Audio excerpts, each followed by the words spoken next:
오늘은 우리가 창세기 쉬운 65번째 시간으로 경쟁이라는 제목으로 같이 말씀을 나누도록 하겠습니다. 프랑스 실존주의 철학자인 사르트르라고 하는 사람이 있는데 그 사람이 만든 단막극 작품 중에 출구 없는 방이라는 작품이 있습니다. 그 출구 없는 방이라는 작품에 나오는 대사로 유명해진 말이 있는데 타인은 지옥이다 라는 말입니다. 우리나라에서도 이 웹툰으로 그리고 드라마로도 각색이 돼서 굉장히 유명해진 말이죠. 타인은 지옥이다. 남들의 눈치를 과도하게 보면서 남을 과도하게 의식하고 살아가는 하루하루가 너무나도 힘들고 괴롭고 지옥과 같다. 그런 뜻이에요. 그렇게 남을 의식하고 다른 사람과 나를 비교하고 그리고 비교하는 가운데에서 상대적인 우월감과 상대적인 열등감 그리고 박탈감을 느끼면서 그걸 괴로워하고 힘들어하는 거예요. 그러면서 점점 관계를 어려워하고 다른 사람과 함께하는 것을 힘들어하고 그러다 보니까 관계가 자꾸 무너지죠. 그래서 이 사르트르가 한 말하고는 좀 다르게 각색이 됐지만 말 그대로 타인이 지옥이 돼버리는 거예요. 그래서 다른 사람과의 교제를 힘들어하고 괴로워하고 관계가 단절되고 오늘 본문의 야곱의 가정이 그래요. 같은 가족인데 가족끼리도 타인이 지옥이 돼버리는 오늘날에도 보면 그런 일들이 얼마나 많은지 몰라요. 이 존속살인이 그렇게 많다 그러잖아요. 얼마 전에도 그 30대 여인이었나 그 여인이 자기 어머니를 그 이상한 독극물을 타서 먹이고 보험금을 타기 위해서 그런 일도 일어나고 별일들 다 일어나요. 그러면서 가정 안에도 그런 일들이 일어납니다. 돈 때문에. 그런 것처럼 서로가 서로에게 위로가 되고 사랑이 되고 서로 가장 사랑하라고 하나님께서 주신 가정이 오히려 지옥이 돼버리는 경우가 많아요. 그러다 보면 가족 구성원들이 가족 안으로 이 가정 안으로 모이는 걸 싫어하죠. 왜요? 모이기만 하면 싸워요.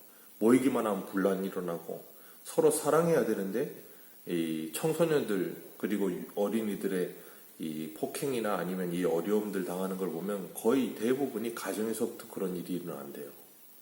그러니까 아이들이 밖으로 자꾸 도는 거예요. 왜요? 집에 들어가면 혼나고 싫고 그러니까 그런 일들이 비일비재하다는 거예요. 우리가 어제도 살펴본 것처럼 레아가 그 아들 넷을 낳고 이제야 여호와를 찬송하리로다 하면서 그 자녀의 출산이 멈추게 되는 것을 우리가 보았습니다. 과도한 남편에 대한 집착 그리고 잘못된 사랑에서 벗어나게 하시면서 하나님께서 레아에게 하나님을 바라볼 수 있는 은혜를 주셨어요. 거기에서 멈췄으면 참 좋았을 텐데 문제는 오늘 1절을 보면 그 동생 라헬이 이제 야곱에게 굉장한 바가지를 긁습니다. 자기 언니는 아들을 넷이나 낳았는데 자기는 하나도 낳지 못하는 거예요. 그러면 문제의 원인을 누구에서 찾아야 돼요? 분명히 자기 언니는 자기 남편하고 아이를 낳았고 자기는 자기 남편하고 아이를 못 낳았다면 남편에게 문제가 있는 게 아니라 자신에게 문제가 있을 거라는 생각을 해야 되는데 오늘 1절에 보면 이렇게 이야기해요. 라헬이 자기가 야곱에게서 아들을 낳지 못함을 보고 그의 언니를 시기하여 언니를 시기하고 야곱에게 말합니다. 내게 자식을 낳게 하라. 그러지 않으면 죽어버리겠다. 엄하게 무시무시한 말을 합니다. 자식 안 낳게 하면 내 죽어버리겠다. 그러고 있는 거예요 지금. 이 당시 여인들이 자녀를 출산한다는 건 하나님께 복을 받았다는 외적 증거예요. 그래서 당시에는 출산을 많이 하면 하나님이 그 여인에게 복을 많이 준 사람, 그런데 출산을 못하면 하나님의 복을 받지 못한 사람인 거예요. 이 라헬이 지금 출산을 하나도 못한 거예요. 그러니 하나님께 복을 받지 못한 상태에 있는 거예요. 그러니까 레아는 그 라헬과의 관계 속에서 자신은 아이를 넷을 낳았거든요. 그리고 라헬은 아이를 못 낳았거든요. 그러니까 어떻게 했어요? 상대적 우월감에 휩싸이기 시작하는 거예요. 라헬은요. 상대적 박탈감과 열등감에 빠지기 시작하는 거예요. 그전에는 어땠는데요? 라헬이 상대적 우월감이 있었어요. 레아는 상대적인 열등감이 있었고 그걸 어디서 보냐면 창세기 29장 17절에 레아는 시력이 약하고 라헬은 곱고 아리따우니라. 라헬은 이뻤어요.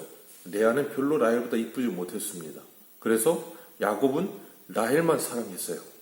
레아는 사랑을 받지 못했어요. 그러다 보니까 우월감과 열등감이 이렇게 기울어 있었어요. 그런 관계에서 결혼 생활을 하면서 하나님께서 레아를 불쌍히 여기시고 태를 여셔서 아이를 넷을 낳게 하셨고, 이제 라헬은 하나도 낳지 못하는 거예요. 그전에는 미모나 야곱의 사랑에 있었으나 레아가 열등했는데, 이제는 아이를 많이 낳고 나서 보니까 레아가 우월한 거예요. 라헬은 열등하고. 이 지금 상황이 이렇게 확 바뀌어버린 겁니다. 그랬더니 라헬이 언니를 시기하기 시작하는 거예요. 왜? 태어날 때부터, 어려서부터 자신은 언니보다 우월했거든요. 자신은 언니보다 잘났다고 생각했거든요. 근데 결혼하고 나서 보니까 자기가 더 열등한 거예요. 남편도 그렇고 집안 환경도 그렇고 기울기 시작하는 거예요. 그러니까 어떻게 해요? 분노하기 시작하는 거예요. 그러면서 남편에게 말해요. 아이 못 낳게 하면 나 죽어버리겠다. 이런 시기와 분노를 느껴요. 이게 누구에게서부터 와요? 에덴 동산에서 쫓겨난 아담과 하와가 낳은 자식들에게서부터 나오잖아요. 가인이 아벨을 시기하기 시작하니까 어떡합니까? 그 분노가 차올라서 자기 동생을 돌로 쳐 죽여요. 오늘 본문에도 동생이 언니를 시기하면서 나 아직 자식 못 낳으면 죽어버리겠다 그러고 있는 거예요. 이게 야곱의 가정이에요. 하나님의 택함을 받은 백성의 가정이 이런 상태에 모여 있어요. 우리가 가장 불행해질 수 있는 지름길이 하나 있어요. 그게 뭐냐면 다른 사람과 나를 비교하는 순간부터예요. 불행해지기를 원하시면 다른 사람과 나를 비교하기 시작하시면 돼요. 가정이 불행해지기를 원하시면 옆집 남편과 내 남편을 비교하기 시작하면 돼요. 옆집 남편은 연봉이 얼마라던데 너는 이거밖에 못 벌어오냐. 그때부터 가정은 지우기 시작되는 거예요. 옆집 아들은 뭐 이렇게 넘치나라는데 너는 이게 성적이, 그때부터 지우기 시작되는 거예요. 다른 사람과 나를 비교할 게 아닌데 비교 시작하는 거예요. 왜요? 하나님은 나를 하나님의 백성으로 만드셨고 하나님의 자녀로 만드셨는데 내가 스스로 다른 사람과 나를 비교하면서 저 사람보다 내가 우월해야 된다는 잘못된 생각에 휩싸이게 되는 거예요. 저 사람은 저 사람대로, 나는 나대로 하나님의 쓰임에 적당하게 아름답게 지으셨는데 그걸 인정하지를 못하는 거죠. 왜 그래요? 욕심 때문에 그런 거예요. 인간의 욕심과 탐심이 사람을 사로잡으면 이렇게 돼버리는 겁니다. 요즘 젊은 사람들이 SNS를 굉장히 많이 해요. SNS 하면 전부 사람들은 좋은 것만 올립니다. 음식 어디 가서 먹은 거 가끔 한번 가서 먹은 거 사진 찍어서 올리고, 여행 한번 갔다 온 거 사진 찍어서 올리고. 그러면 젊은 사람들은 그거 이렇게 핸드폰 쳐다보고 있으면서 뭐 하냐면 얘는 이렇게 맛있는 거 먹었고 쟤는 저렇게 좋은 데 갔는데 나는 이게 뭔가. 그러면서 상대적 박탈감에 빠져서 나는 불행한 인생이야 라고 스스로를 자꾸 자책하게 되는 거예요. 가장 어리석고 바보스러운 일이죠. 라헬이 지금 그러고 있는 거예요. 한 집에 살면서 언니는 애 넷인데 나는 이게 뭐냐 그러면서 죽겠다 그러고 있는 거예요. 그러면 야곱이 얼마나 속이 상하겠어요. 지금 야곱이 어디서 왔어요? 이스라엘 가나안 땅에서부터 왔어요. 자기 형 에서 죽이겠다 그러니까 어머니가 자기 동네 자기 집안 식구 그래도 믿는 사람 데리고 오면 이 가난안 여자들 에서가 데리고 왔는데 난 기쁘지 않다. 이거 믿지 않는 애들 데리고 오니까 이렇게 며느리가 이러니까 힘들다. 믿는 집안에 며느리를 데려왔으면 좋겠다. 그래서 여기까지 왔는데 와서 외삼촌 라반에게 속아가지고 아내를 둘이나 맞이해서 결혼을 했는데 문제는 그때부터 지옥이 시작되는 거예요. 믿는 집안이라고 생각했는데 오히려 지옥이 되어버렸어요.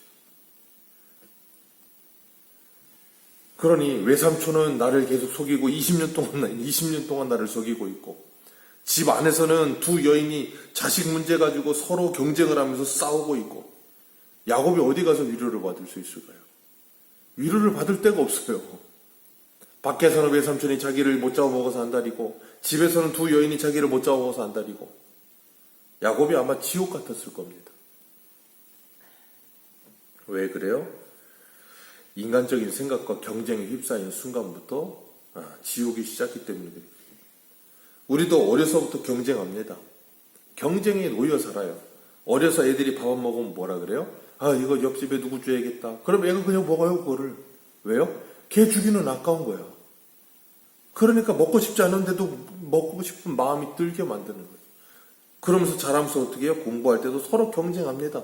네가 1등하냐, 내가 1등하냐 경쟁하면서 싸우고, 사촌이 땅을 사면 배가 아프다 그러고, 그렇게 경쟁의 구도 속에 계속 올려놓고 뭐예요? 서로 경쟁하게끔 만들고, 시기하게끔 만들고, 질투하게끔 만들고, 스스로를 불행하게 거기에 빠져들게 만들어. 그게 사단이 시키는 일인 줄 모르는 거예요. 오늘 2절에 야곱이 라헬에게 화를 냅니다. 하나님이 자녀 주지 않는데 내가 하나님을 대신할 수 있느냐. 그러면서 화를 내요. 그랬더니 라헬이 하는 말이, 그럼 내 여종 비란을 통해서라도 애를 낳아야겠다는 거예요. 사람이 한번 이 경쟁의식과 이 질투심에 휩싸이기 시작하면 제정신을 못 차리는 거예요.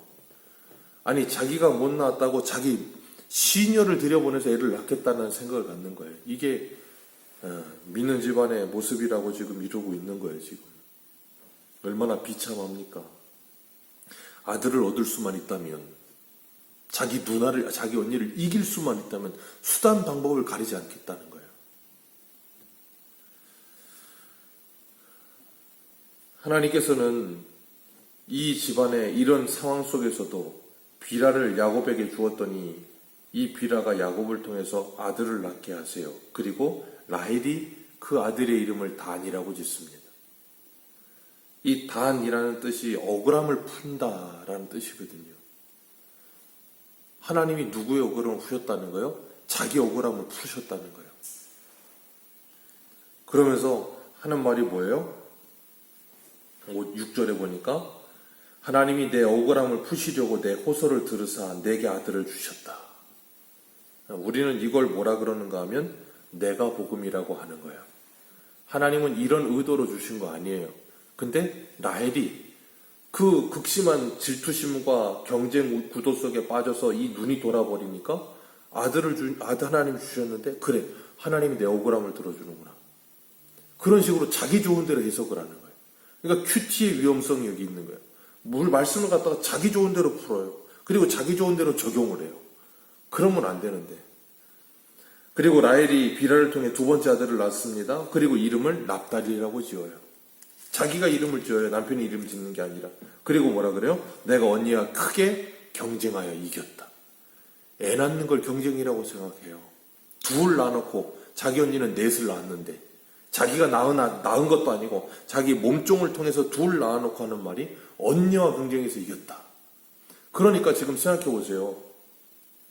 레아는 아들 넷을 낳고 유다의 이름을 찬송이라고 지으면서 이제는 여호와를 찬송하리라 그러고 있는데, 라헬이 몸종을 통해서 애를 둘 낳았어요. 근데 하나의 이름은 단이고 하나의 이름은 납달리예요. 하나님이 내 억울함을 푸셨다. 그러니까 라헬이 단이라고 이름을 계속 부를 때마다 옆에서 레아가 그 얘기를 듣겠어요, 못 듣겠어요? 단, 그럼 뭐라고요? 여호와께서 내 억울함을 푸셨다. 납달리, 내가 언니와 싸워서 이겼다. 그런 이름으로 자꾸 부르니까 옆에서 레아가 그 소리를 들으면서 어떤 생각이 들겠어요? 열이 안 받겠습니까? 당연히 열이 받겠죠. 그러니까 레아도 어떻게 해요? 자기가 애 못 갖게 되는 걸 알고 나서 자기 동생처럼 자기도 시녀 실바를 남편에게 보내는 거예요. 그런데 시녀 실바를 남편에게 주었더니 그 시녀가 애를 가졌어요. 그리고 아들을 낳았습니다. 그리고 이름을 가시라고 했어요. 복되다. 그리고 복되다는 이름과 또 하나 이름 뭐냐면 나는 행복하다. 가시 그런 뜻이에요. 그러니까 동생은 내 억울함을 풀어주셨다. 내가 언니와 싸워서 이겼다. 그랬는데 갑자기 언니가 애를 낳아놓고 그 시녀를 통해서 애를 낳아놓고 하는 말이 나는 행복하다 그러고 있는 거예요.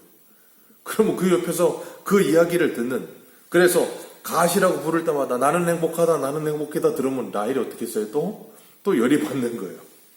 그런 상태에서 이 레아가 시녀를 통해서 또 아들을 낳아요. 그리고 아셀이라고 이름 짓습니다. 아셀이라고 이름 지으면서 이렇게 말을 했어요. 13절 같이 읽겠습니다. 시작. 레아가 이르되 기쁘도다 모든 딸들이 나를 기쁜 자라 하리로다 하고 그의 이름을 아셀이라 하더라. 기쁘도다 모든 딸들이 나를 기쁜 자라 하리라. 나는 행복한 자다. 갓 그러고 아셀 모든 딸들이 나를 기쁜 자라 한다. 누구 의식하면서 이런 말을 하는 거예요?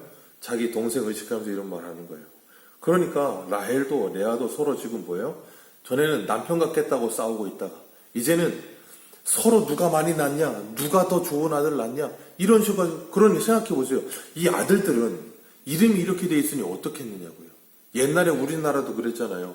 그래서 이 아들을 낳아야 되는데 딸을 잡고 나면 그래 거기다가 무슨 자자 붙여가지고 마지막에 이제 마지막이다 더 이상 딸 나오면 안 된다 말자 막 그런 막 이름 짓고 그럼 그 이름 가지고 태어나면 얼마나 참 그래요. 나중에 그래서 나이 먹고 개명하기도 하고 하시더라고요 보니까. 이름을 그렇게 지어요 지금. 그리고 레아가 그렇게 이름을 지으면서 자기 동생하고 또 경쟁 구도 속에 들어가요. 처음에 이제는 하나님을 찬송하리라 그러는데 옆에서 동생이 자꾸 충동질하고 경쟁의식 불어일으키고 그러니까 어떻게 해요? 믿음으로 살아보겠다고 결단했다가 다시 또 그렇게 되는 거예요. 그게 레아만 그럴까요? 우리도 그래요. 하나님의 은혜를 받아서 내가 이제는 믿음으로 살리라 결단하고 다짐했는데 또 옆에서 충동질하면 나도 모르게 또 넘어지는 거예요. 그게 사랑이에요. 그렇기 때문에 우리는 하나님의 말씀에 집중하고 그 경쟁 속에 내가 또 넘어지고 빨려 들어갔다가도 말씀을 붙들고 다시 뭐예요? 일어나야 되는 거예요. 안 그러면 자꾸 거기서 헤어나오지를 못합니다. 그리고 시간이 흘러서 이 레아의 아들이 커가지고 첫째 아들인 르우벤이 이 밀추수하는 데 갔다가 돌아오다가 합 한 채를 가지고 온 거예요. 이 당시에 여기서 합 한 채를 구하기는 쉽지 않았는데 이 합 한 채는 이 어떤 의도로 쓰여졌는가 하면 그 당시에는 이 최음제나 아니면 임신 촉진제 정도로 쓰였다 그래요. 그러니 라헬과 레아도 둘 다 이게 뭔지를 알아요. 그런데 르우벤이 와가지고는 어머니 이걸 준 거예요. 왜? 자기 어머니가 이제 아이를 못 낳게 되었고 그런데 그 둘은 경쟁 구도 속에 있고 그러니까 어머니가 안 됐으니까 그걸 어디서 구했는지 그걸 갖다 준 거예요. 그랬더니 라헬이 그 소리를 들었어요? 그러니 어떻게 했습니까? 대번에 달려와가지고 그거 나한테 달라는 거예요. 세상에 이런 말을 할 수 있다는 것 자체가 참 의문스러운데 이렇게 경쟁하면서 싸우고 있으면서도 언니가 좋은 거 가졌다니 그걸 달라는 거예요. 그러니까 레아가 뭐라 그럽니까? 우리 한번 읽어보겠습니다. 14절 말씀, 15절 말씀 같이 한번 읽어보겠습니다. 14절인가요? 15절 같이 읽겠습니다. 시작. 레아가 그에게 이르되 내가 내 남편을 빼앗은 것이 작은 일이냐? 그런데 내가 내 아들의 합 한 채도 빼앗고자 하느냐? 라헬이 이르되 그러면 언니의 아들의 합 한 채를 대신해 오늘 밤에 내 남편이 언니에야 동침하리라 하니라. 합 한 채 가져겠다고 자기 남편을 팔아먹어요. 그러면서 레아는 또 뭐라 그래요? 내 남편을 빼앗은 것이 작은 일이냐? 원래는 자기가 빼앗은 거거든요. 라헬과 결혼하려고 했는데 자기가 라헬에 대해서 남편을 뺏어놓고서는 이제는 라헬한테 네가 내 남편 뺏었다 그러고 있고 라헬은 어떻게든 저 합 한 채 가져서 뭐 하겠다는 거예요? 애 낳아보겠다 그거예요. 그래서 그걸 가지고 남편을 팔아요. 내 남편과 하룻밤 더 자라. 그래 놓고서는 그걸 샀어요. 근데 문제는 뭐냐면 합 한 채를 산 라헬은 임신을 못하고 합 한 채를 판 레아는 또 야곱하고 동침해서 애를 낳습니다. 이걸 통해서 뭘 보여주시냐면 너희들이 합 한 채를 가진다고 해서 애를 낳을 수 있는 게 아니라는 걸 하나님이 가르치시는 거예요. 그리고 지금 오늘 본문에서 레아 라헬이 계속 경쟁 구도 속에 누가 많이 낳냐, 네가 더 낳냐, 내가 더 낳냐 그러고 막 싸우고 있는데 그런다고 해서 애를 낳는 게 아니에요. 이거 우리가 잘 보셔야 되는 게 뭐냐면 이 둘이 서로 경쟁 구도 속에 더 많이 낳기 싸움을 하고 있는데 그렇다고 해서 하나님이 그들에게 주신 게 아니에요. 하나님은 야곱을 통해서 아브라함에게 언약하신 그 언약을 이행하시기 위해서 하나님이 야곱에게 이 네 여인을 통해서 자식을 허락하신 거예요. 하나님은 하나님의 뜻을 이루고 계시는데 이 여인들은 서로 그걸 가지고 뭐예요? 자기 억울함을 풀어주셨다, 내가 이겼다 그런 말도 안 되는 소리를 하면서 하나님을 네 편이냐 내 편이냐 그러고 있는 거예요 지금. 그런데 하나님은 더 재밌는 건 그런 사람들을 통해서도 자식을 주셔서 뭐하고 계세요? 하나님의 언약을 계속해서 이루어가고 계시는 거예요. 이게 하나님의 섭리예요. 인간은 이렇게 말도 안 되게 장난치고 있고 실패하고 있고 서로 싸우고 있고 뒤지고 볶고 하고 있는데 거기에서 하나님은 하나님의 뜻을 유유히 지키고 계시는 거예요. 그래서 우리가 하나님의 뜻을 때로는 다 이해 못하는 거예요. 우리 수준으로 자꾸 생각하니까. 그리고 합판체를 팔고서 야곱이 들어와서 레아가 하는 말이 16절에 오늘 내가 당신을 샀노라. 그렇게 말을 하고 하나님이 레아의 손을 들으셨으므로 5째 아들을 낳게 하셨다. 그리고 이름을 이사갈 그랬어요. 이름을 이사갈이라고 지었어요. 값을 치렀다. 그리고 2번째 아들을 또 낳습니다. 스불론. 스불론이라고 이름 짓고 뭐라 그래요? 20절 같이 읽습니다. 20절입니다. 시작. 레아가 이르되 하나님이 내게 후한 선물을 주시도다. 내가 남편에게 6째 아들을 낳았으니 이제 그가 나와 함께 살리라 하고 그의 이름을 스불론이라 지었다. 네. 레아가 정신 차렸다가 라헬과 싸우기 시작하면서 또 정신을 못 차려요. 그리고 그 후에 딸까지 낳았어요. 디나를 낳았습니다. 그리고 22절. 하나님이 라헬을 뭐 하신지라? 생각하신지라. 하나님이 라헬을 생각하시니까 어떤 일이 일어나요? 자식을 낳게 되는 거예요. 레아가 자식을 낳을 때도 어떻게 낳아요? 하나님께서 레아의 태를 여셨으므로. 자, 기억하십시오. 합한채 갖는다고 애 낳는 게 아니에요. 둘이 누가 더 많이 낳냐 싸운다고 해서 애를 더 많이 낳는 것도 아니에요. 그들은 밑에서 싸우고 있지만 그 위에선 하나님이 뭐하고 계세요? 하나님의 계획대로 하나님의 일을 진행하고 계시는 거예요. 하나님이 우리들에게 그걸 보게 하시는 거예요. 그걸 보게 된다면 우리는 뭐 하겠어요? 이렇게 지지고 볶고 싸우겠습니까? 가정을 지옥으로 만들어 놓겠습니까? 아니겠죠. 근데 라헬은 이 두 여인을 보면서 누가 생각날까요? 자기가 생각나는 거야. 자기 아버지 속이고 형 속여서 장자권 빼앗고 축복권 빼앗고 그러고 있던 자기 모습이 생각나는 거예요. 그러니까 뭐 하겠어요? 더 말도 못해요. 그런 가정이 지금 누구의 가정이요? 하나님의 하나님의 복을 받았다고 하는 야곱의 가정. 완전 콩가루.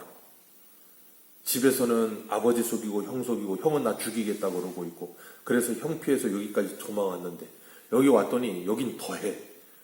외삼촌은 내 장인이라 해놓고선 20년 동안 나를 울고 먹으면서 속이고 그리고 두 아내를 둘을 얻었는데 이 둘은 또 서로 죽고 죽이네 그러면서 싸우고 있고 그게 누구라고요? 하나님의 복을 받은 야곱. 내가 너와 함께하며 네가 어디로 가든지 너와 함께하며 너에게 내 뜻이 이루기 전에 너를 떠나지 아니하리라.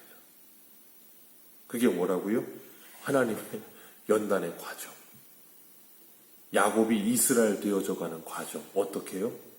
이런 가정 속에서 이런 관계 속에서 끊임없이 괴로움과 고통 가운데 어디에도 의지할 수 없게끔 만들어 가시면서 보게 하시는 거예요.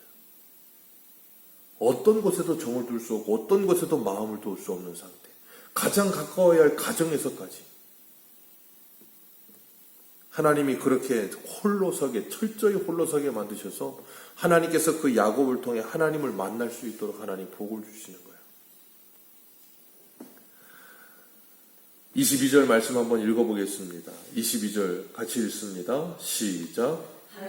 라헬을 생각하신지라 하나님이 그의 소원을 들으시고 그의 태를 여셨으므로 그가 임신하여 아들을 낳고 이르되 하나님이 내 부끄러움을 씻으셨도다. 드디어 애를 낳았어요. 드디어. 그동안 계속해서 애를 낳고 싶었지만 한 번도 낳은 적이 없어요. 자기 시녀 비라를 통해서는 둘을 낳았지만 한 번도 애를 낳아본 적이 없어요. 그러는 동안 레아는 6, 7명을 낳습니다.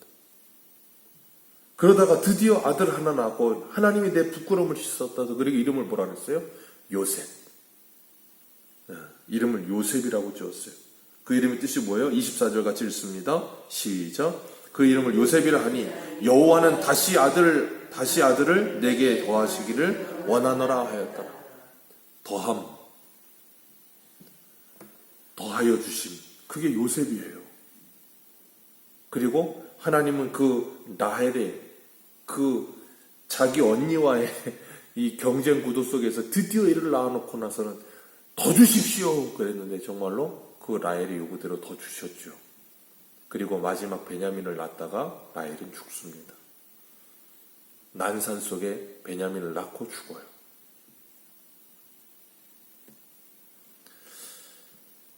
이 야곱의 집안의 모습을 보면서 우리는 무엇을 보십니까? 우리의 모습과 크게 다르지 않음을 보지 못하십니까? 우리가 살고 있는 오늘날 우리의 모습과 크게 다르질 않아요.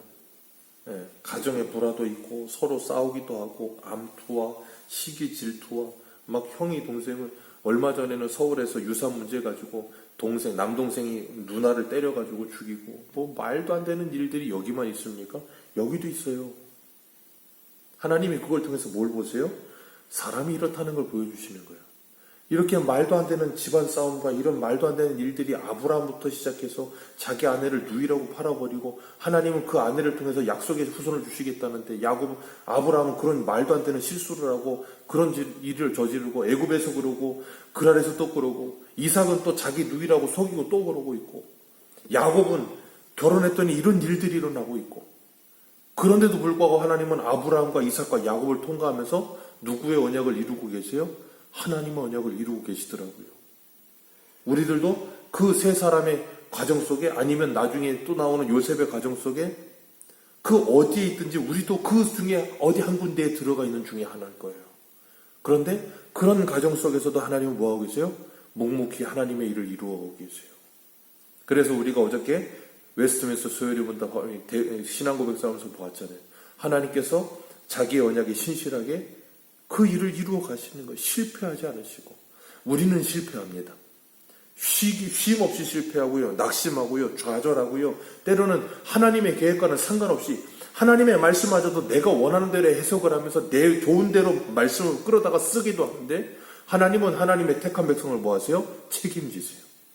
그리고 반드시 그 언약을 이루어내시면서 뭐 하시냐면 야곱이 이스라엘 되게끔 만들어 가시고 레아가 그 레아로서 하나님이 누군지를 만나게 하시고 라헬이 하나님이 누군지를 알아가게끔 만들고 계시는 거예요. 그래서 이 문제 많고 이 사연 많은 사람들이 얽히고 설켜서 지지고 볶고 하면서 부딪히면서 뭐예요? 서로 깎여지는 거예요. 깎여지는 가운데 누구를 만나요? 하나님을 만나요. 그게 성도가 받은 복이에요.